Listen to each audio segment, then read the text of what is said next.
આપ સર્વને પુરુષોત્તમ માસના જય શ્રી કૃષ્ણ. ગાથા ચેનલ પર આજે આપણે પુરુષોત્તમ માસનો અધ્યાય 27મો તથા આજની મેના વ્રતની કથા સાંભળીશું. આવી જ અન્ય કથા વાર્તા સાંભળવા માટે ચેનલને સબસ્ક્રાઇબ જરૂરથી કરજો. તો આવો સાંભળીએ આજનો અધ્યાય 27મો કદરી બ્રાહ્મણની કથા. સુત પુરાણી બોલ્યા, હે શૌનકાદિ મુનિઓ, હવે તમને કથા આગળ કહું છું તે સાંભળો. રાજા દ્રઢધનવાને મહર્ષિ વાલ્મીકી પુરુષોત્તમ માસની કથા કહીને તેમને આશીર્વાદ આપી વિદાય લીધી. આ પછી રાજાને વૈરાગ્યના વિચારો આવવા લાગ્યા. તેમણે પોતાની રાણીને કહ્યું, આ સંસાર અસાર છે, તેમાં મનુષ્યને કોઈ જાતનું સુખ નથી. આ દેહ ક્ષણભંગુર છે. હું વનમાં જઈને પુરુષોત્તમ ભગવાનની ભક્તિ કરવા ઈચ્છું છું. પતિની વાત સાંભળી પત્નીને આનંદ થયો. તે પણ તેની સાથે જવા તૈયાર થઈ. રાજા પુત્રને બધો વહીવટ સોંપીને પત્ની સાથે વનમાં ગયો. પર્ણકુટી બાંધી ગંગા કિનારે રહેવા લાગ્યો. પુરુષોત્તમ માસ આવતા તેમણે ભગવાનનું પૂજન કરી નિયમોનો સંકલ્પ કરી વ્રત ચાલુ કર્યું. પુરુષોત્તમ માસ પૂરો થતાં બંનેએ વ્રતનું ઉત્થાપન કર્યું. તે વખતે વિષ્ણુ ભગવાનના પાર્ષદો આવીને પતિ પત્નીને વિમાનમાં બેસાડીને વૈકુંઠમાં લઈ ગયા. ભગવાન નારાયણ નારદજીને ઉદ્દેશીને કહેવા લાગ્યા, આ માસના વ્રતનો મહિમા અપાર છે. હું તે કહેવા શક્તિમાન નથી. હજારો જન્મોના તપથી જે ફળ મળતું નથી તે આ અધિક માસના સેવનથી મળે છે. મનુષ્યની તો ક્યાં વાત કરીએ. એક વાંદરાએ અધિક માસમાં અજાણતા 3 રાત્રિ સુધી સ્નાન કરેલું. તેથી તે નિષ્પાપ થઈ ગૌલોક પામ્યો હતો. આથી કરીને નારદજીએ નારાયણ ભગવાન સમક્ષ જણાવ્યું, આ વાનરે કેવી રીતે વ્રત કરી મુક્તિ મેળવી, ક્યાં સ્નાન કર્યું, તે કોણ હતો, આદિ વિગત મને વિસ્તારથી કહો. નારદજીના આ પ્રશ્નથી ભગવાન નારાયણે જે કથા કહી તે હું આપ સમક્ષ કહું છું. કેરળ દેશમાં એક ચિત્રશર્મા નામનો બ્રાહ્મણ રહેતો હતો. તે ઘણો લોભિયો હતો. આથી કરીને લોકો તેને કદરી કહીને બોલાવતા. તેની પાસે પુષ્કળ ધન હતું, પણ તે સુખે ખાતો નહીં, સારા વસ્ત્રો પહેરતો નહીં, ભગવાનની પૂજા કરતો નહીં, ધર્મ કાર્યમાં કોઈ જાતનું દાન કરતો નહીં. તેણે પોતાનું ધન જમીનમાં દાટી રાખ્યું હતું અને નવું જે ધન આવતું તે પણ તે જમીનમાં દાટી દેતો. ભિક્ષાવૃત્તિ કરીને તે પોતાનું ગુજરાન ચલાવતો. તેના લોભિયાપણાને લીધે લોકો તેને ભિક્ષા આપવાનું ટાળતા. આથી એક દિવસ તે નગર બહાર આવેલા બાગમાં માળી તરીકે રહ્યો.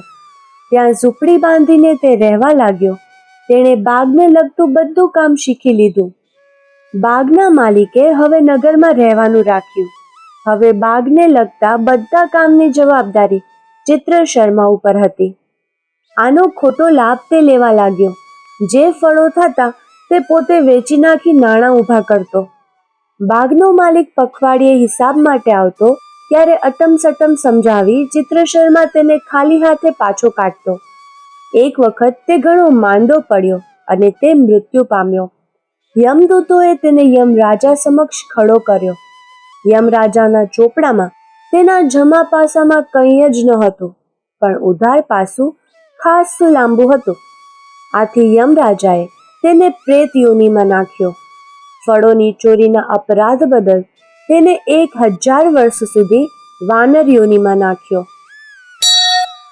શ્રી બૃહ નારદીય પુરાણના પુરુષોત્તમ માસનો અધ્યાય 27મો સંપૂર્ણ. જો વિડીયો પસંદ આવે તો કમેન્ટમાં જય શ્રી કૃષ્ણ લખજો અથવા તો વિડીયોને હાઈપ અને શેર જરૂરથી કરજો. આવો સાંભળીએ આજની મેના વ્રતની કથા. કૈલાશ પર્વત ઉપર પાર્વતી દેવી બેઠા બેઠા કઈ વિચાર મગન છે. ત્યાં બ્રહ્મર્ષિ વશિષ્ઠના પત્ની અરુંધતી આવ્યા. તેમને જોઈ પાર્વતીજીએ કુશળતાના સમાચાર પૂછી આવવાનું કારણ પૂછ્યું. ત્યારે અરુંધતી બોલ્યા, હે માતાજી, આપની પાસેથી 12 માસના તમામ પવિત્ર વ્રતનો મહિમા મેં જાણ્યો છે. તેની વ્રત વિધિ પણ જાણી છે, પરંતુ હજી સુધી આપે પુરુષોત્તમ માસ માટે કંઈ પણ કહ્યું નથી. તો કૃપા કરીને તમે જણાવો કે મારે પવિત્ર ગણાતા એવા પુરુષોત્તમ માસમાં શું કરવું? સતી અરુંધતીની વાત સાંભળી પાર્વતી દેવી બોલ્યા, તમારે પુરુષોત્તમ માસના વ્રત વિશે જાણવાની જિજ્ઞાસા છે, તો હું તમને તેને અંગેની વ્રત વિધિ તથા મહિમા જણાવું છું. કેમ કે આ વ્રતથી અખંડ સૌભાગ્ય, સંતતિ, સંપત્તિ આદિ પ્રાપ્ત થાય છે. ત્યારે અરુંધતી કહે, હે માતા, પહેલા મને આ વ્રતનો મહિમા સમજાવો. પાર્વતીજી બોલ્યા, એક દિવસની વાત છે. હું અને શિવજી શોકટાબાજી રમી રહ્યા હતા. તે સમયે મારા માતાજી મેનાવતી પધાર્યા. મેં સોગટાબાજી પડતી મૂકી હું મારી માતાજી સાથે સુખ દુઃખની વાતો કરવા લાગી. વાતમાં મારી માતાજીએ મને ફરિયાદ કરી, હે દીકરી, મૃત્યુલોકના માનવીઓ તને જગદંબા તરીકે પૂજે છે અને તારા જુદા જુદા વ્રત કરે છે, તારી નિરંતર ભક્તિ કરે છે, ગુણગાન ગાય છે. મને આનાથી હર્ષ થાય છે. દરેક મહિનાના બધાએ વ્રત પર્વોમાં લોકો મંગલ કરવા તને પૂજે છે, જ્યારે મને કોઈ ઓળખતું જ નથી. મારા માથે કોઈ ફૂલની એક પાખડીએ ચડાવતું નથી. તારી પૂજાના 360 દિવસ, જ્યારે મારી માટે અડધી ઘડીએ નહીં. માતાજીના વચનો સાંભળી મેં તેમને પુરુષોત્તમ માસનો મહિમા જણાવી, વ્રત વિધિ જણાવી અને એ વ્રત કરવા કહ્યું. ત્યારથી તેમણે દર પુરુષોત્તમ માસમાં લેવાતું મેના વ્રત કરવા માંડ્યું. અરુંધતી બોલ્યા, માતાજી, મને પણ પુરુષોત્તમ માસના મેના વ્રતની વિધિ બતાવો. હું પણ તે વ્રત પૂર્ણ ભાવથી કરીશ. પાર્વતીજીએ પુરુષોત્તમ માસમાં આવતા મેના વ્રતની વિધિ બતાવતા કહ્યું, જ્યારે પુરુષોત્તમ માસ આવે ત્યારે શુક્લ પક્ષની ત્રીજના દિવસે સવારે વહેલા ઉઠી અને સ્નાન કરી સ્વચ્છ વસ્ત્રો પહેરી બ્રાહ્મણ સમક્ષ વ્રતનો સંકલ્પ કરવો. પછી ઘરમાં પવિત્ર જગ્યાએ એક પાટલા ઉપર લાલ વસ્ત્રો પહેરી ધતુરાના 5 ફૂલ મૂકીને દેવીની સ્થાપના કરવી. આ વ્રતમાં મારી માતા મેનાવતીનો મહિમા છે.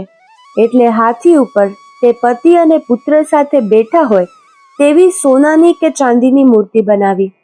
પછી 5 સૌભાગ્યવતી સ્ત્રીઓ સાથે બ્રાહ્મણના હાથે પ્રતિષ્ઠા કરાવવી. ગાયના ઘીનો અખંડ દીવો પ્રગટાવવો અને રોજ પ્રાતઃકાળે સ્નાન કરી પુષ્પ તથા બધા સુગંધિત દ્રવ્યો વડે મૂર્તિની પૂજા કરવી. નૈવેદ્ય ધરાવવું, આરતી ઉતારવી. આ વ્રતમાં શક્ય હોય તો ધાણા પાણા કરવા, નહીતર એકટાણું કરવા. આ પ્રમાણે વિધિ સહિત આખો પુરુષોત્તમ માસ કરવો. મહિનો પૂરો થતાં વ્રતનું ઉજવણું કરવું. છેલ્લે મૂર્તિનું પૂજન કરી બ્રાહ્મણને સજોડે જમાડી દક્ષિણા દાન આપી રાજી કરીને વિદાય કરવા. આ દિવસે યથાશક્તિ દાન કરવું. હવે આ વ્રત કરવાથી શું લાભ થાય છે તે જણાવું. આ વ્રત કરનાર સ્ત્રીનો ચૂડી ચાંદલો અખંડ રહે છે, તેની ગરીબાઈ ટળે છે, સંતાપ દૂર થાય છે, સુખ શાંતિ અને સમૃદ્ધિ મળે છે, કુટુંબમાં વ્રત કરનારના માન વધે છે. પાર્વતી દેવી પાસેથી મેના વ્રતનો મહિમા, વ્રત વિધિ અને લાભ જાણી લીધા પછી અરુંધતી પાછા ફર્યા. તેમણે એ વ્રત કર્યું અને સમસ્ત જગતમાં એ વ્રતનો પ્રચાર કર્યો. મેના વ્રતની કામના મનની પૂરણ થાય, દુઃખ મટે, સુખ મળે ને શાંતિ થાય.